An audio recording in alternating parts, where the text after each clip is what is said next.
toutes les formes de ma chaîne. J'espère que vous allez très bien.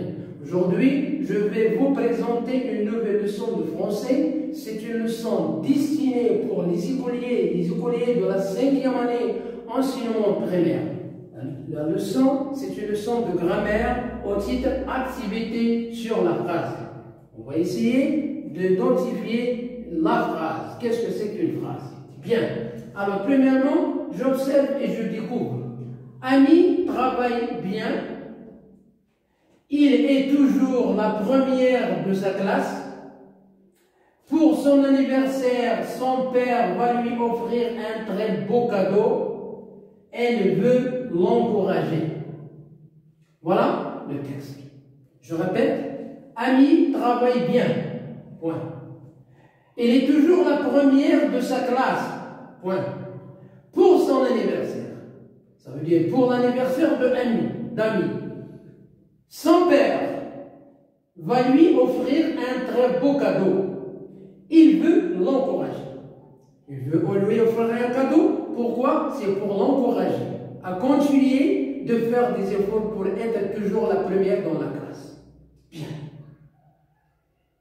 Alors, la première question, je complète le nombre de phrases dans le texte. Alors, dans le texte, on a vu dans la leçon précédente, ou bien dans les leçons précédentes, que la phrase elle commence par majuscule et se termine par un point.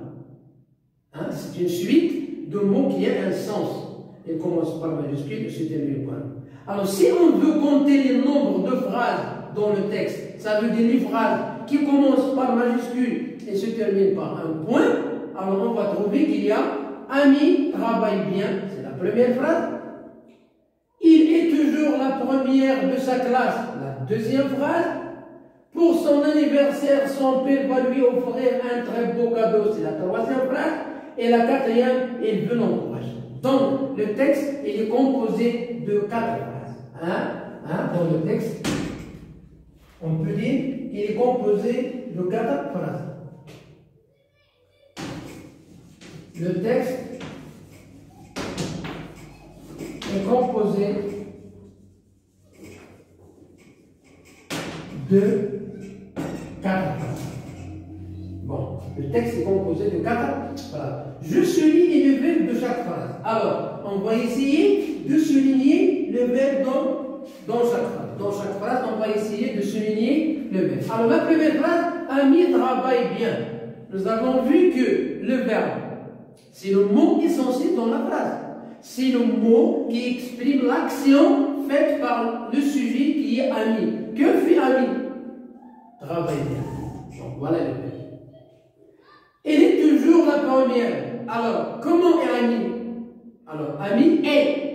Donc, est, c'est le verbe être. C'est l'auxiliaire être. Elle est toujours la première de sa classe. Pour son anniversaire, son père, que va lui faire? Que va faire le père à sa fille? Que va faire le père à sa fille, Ami? Va. C'est le verbe qui exprime l'action faite par le père. Il veut. Qui est-ce qu'il? C'est le père. Qu'est-ce qu'il veut? Il veut. Voilà le verbe. Donc, nous avons 4 phrases et nous avons 4 verbes qui sont travail et va, veut. Je manipule et je réfléchis. Je vais parler Ami dans les 2 premières phrases. Bon, voilà la première phrase. Et voilà la deuxième phrase. Je cesse. Alors maintenant, qui est-ce qui parle ici? C'est le narrateur. Bien, c'est l'auteur. C'est l'auteur qui parle de la fille Ami, qui travaille bien dans sa classe, et de son père. Donc maintenant, on va essayer de donner la parole à Ami. Ça veut dire Ami qui va parler. Donc, puisqu'il va parler, il va employer je. C'est la première personne. Donc, voilà, je fais parler Ami dans les 2 premières phrases. Alors, que va dire Ami? Qu'est-ce qu'il va dire Ami? Bien. Je travaille bien. Alors, c'est Ami qui parle maintenant. C'est Ami qui parle avec l'auteur, par exemple. Il lui dit, je travaille bien dans ma classe. Je suis toujours la première de ma classe. Donc, on a employé la première personne, je travaille, et la première personne, je le me mettre. Bien. Je refais les deux dernières phrases en faisant parler le père. Maintenant, dans les deux dernières phrases, c'est le père qui va parler. Qui est les deux dernières? Alors, pour son anniversaire, pour son anniversaire, son père va lui offrir. C'est l'auteur qui parle. Maintenant, on va remplacer l'auteur par le père. Alors, pour son anniversaire, je vais. On va remplacer son père par je. C'est le père qui va parler. Je vais lui offrir un très beau cadeau. Je veux l'encourager. Alors, comment ça s'écrit? Bon, je vais, voilà. Je vais lui offrir un très bon cadeau. Un très beau, non pas bon, pardon. Un très beau cadeau, je veux l'encourager. Alors regardez le verbe vouloir, il s'emploie avec X à la première personne. Je veux, tu veux, il veut. Nous voulons, vous voulez, ils veulent. Je vais, tu vas, il va. Nous allons, vous allez, ils vont. Donc, je veux l'encourager. Alors c'est le Père qui parle. Je retiens. Alors je retiens, ça veut dire quoi? Ça veut dire retenir l'idée principale de la leçon dans la mémoire. Ça veut dire inculquer, ça veut dire un bilan. Je peux faire plusieurs changements dans une phrase. Je peux faire plusieurs changements dans une phrase. Le sens ne change pas. Le sens ne change pas. Quand on dit par exemple Ami travaille bien, on dit il travaille bien, etc. Donc la phrase ne change pas. Je m'entraîne. Alors je m'entraîne, ce sont des exercices pour s'entraîner. Pour s'entraîner. Premièrement, c'est je réécris les phrases suivantes en mettant le sujet au pluriel. Donc le sujet est au singulier, le verbe est au singulier. Si on met le sujet au pluriel, le verbe doit être au pluriel, et même s'il y a des adjectifs, ils peuvent s'accorder. Le directeur répartit les élèves dans les classes. Le directeur répartit, ça veut dire il divise le nombre des élèves selon les classes. Dans cette classe, il y a 20 élèves, dans cette classe, il y a 18, dans cette classe, on dit il répartit. Il y a une différence entre répartir et repartir. Alors, quand on dit répartir, ça veut dire, si vous voulez distribuer, ça veut dire diviser le nombre des classes, le nombre des élèves selon les classes. Mais quand on dit repartir, le sens change, ça veut dire partir une deuxième fois. Donc ici nous avons répartir avec accent. Le directeur répartit les élèves dans les classes, on ne dit pas. Donc il divise le nombre des élèves selon les classes de l'école. Alors, quel est le pluriel? Alors on va mettre le, ça devient les, directeur, ça devient S, répartissent. Attention, c'est un verbe du deuxième groupe, répartir, et non pas repartir. Répartir, distribuer, si vous avez les cahiers des élèves, on dit répartir, mais on dit repartir, ça veut dire il part, repart, c'est le verbe partir, il repart, c'est le verbe repartir. Donc, il y a une différence. Les élèves dans les classes.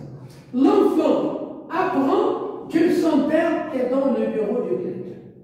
Alors, maintenant, nous avons ici deux cas. On peut mettre les enfants au pluriel, les enfants. Alors ici, les enfants d'une seule famille. Ça veut dire une famille, il est composé de 4 enfants. Donc, qu'est-ce qu'on va dire? Les enfants apprennent que leur père. Pourquoi? Parce qu'ils ont un seul père pour les enfants. Que leur père est dans le bureau du recteur. Donc, si on parle d'une famille, et la famille est composée de 4 enfants, bien 3, etc., on dit leur avec, au singulier, ça veut dire un seul père. Supposons que les enfants, on parle des enfants par exemple d'une classe, de plusieurs familles. Alors on va dire les enfants apprennent que leur, avec S, ça veut dire chaque enfant a un père, chaque enfant a un père, que leur père avec S sont dans le bureau. Ici nous avons le père et, nous avons et, pourquoi? Parce qu'il y a un seul père. Mais ici on emploie sont parce qu'il y a plusieurs pères. Chaque enfant a un père. Voilà. Donc aussi, on a deux cas, et les deux cas sont justes. Il faut les expliquer, il faut les comprendre. C'est P, trouve les questions à poser pour répondre, pour les réponses suivantes. Alors, je vais vous proposer des réponses. Je vais vous proposer des réponses, mais à vous de trouver la question. Bien. Alors, regardez au tableau la première réponse. Nous avons loué une maison au bord de la mer. Nous avons loué une maison au bord de la mer. Alors, ici, on peut chercher le complément, ou bien on peut chercher le complément du lieu. Ça veut dire, nous avons loué quoi? Une maison, et on peut dire où? Au bord de la mer. Alors, où avons-nous loué la maison? Où? Le lieu. Où avons-nous loué la maison? Au bord de la mer. On peut dire, nous avons loué au bord de la mer quoi? On peut dire une maison. Voilà. On peut dire aussi, qu'est-ce que nous avons loué au bord de la mer? Qu'est-ce qu'on a loué au bord de la mer? Une maison. Voilà. Les deux questions.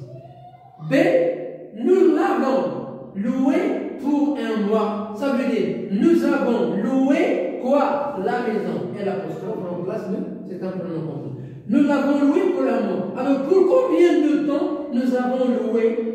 Nous l'avons. Alors, le pronom remplace la maison. Nous l'avons loué. Nous l'avons loué pour combien de mois? Ou bien, la deuxième question, nous l'avons loué pour combien de temps? Pour un mois. Donc voilà la leçon d'aujourd'hui. J'espère qu'elle soit bien comprise, bien assimilée. Je vous encourage à bientôt et à la prochaine vidéo.